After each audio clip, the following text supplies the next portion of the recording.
Dans cette vidéo, on va voir comment mettre en place les axes des pièces sur une mise en plan. Donc pour respecter les règles du dessin technique, les axes doivent apparaître sur un plan pour faciliter sa lecture. Donc on indiquera ainsi des pièces cylindriques ou de révolution, mais aussi cela permet d'indiquer des plans de symétrie. Pour que les axes puissent apparaître en mise en plan, il faut choisir dans un premier temps l'onglet Annotation, puis choisir une des vues. Donc je choisis ici cette vue de face et je vais chercher à mettre l'axe de cette pièce. Donc avec un clic droit, je peux choisir cette pièce ou alors le sous-assemblage, ainsi de suite. Avec un clic droit, on a des choix différents. Donc je vais sélectionner par exemple cette pièce avec un clic gauche, elle devient verte et ensuite je choisis le bouton Afficher les annotations du modèle.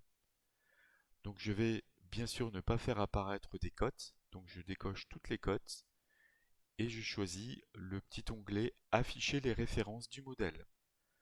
On voit ici qu'on a trois axes qui sont coïncidents, donc je vais les désélectionner et en choisir un seul à l'écran. Et je choisis le bouton Appliquer ou OK. Je fais Appliquer et je ferme cette fenêtre.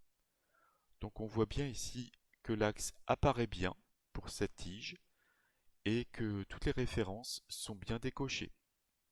Donc cet axe apparaîtra bien lors de l'impression de ce plan. Pour éviter de faire beaucoup de clics, on peut sélectionner un axe et l'étendre sur une autre fonction comme ceci par exemple. Aussi, pour bien visualiser par où passe le plan de coupe, on peut prolonger l'axe comme ceci.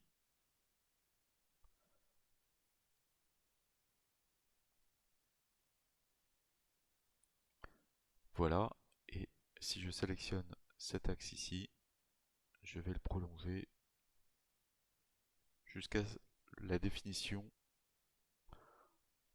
du plan de coupe C comme ceci.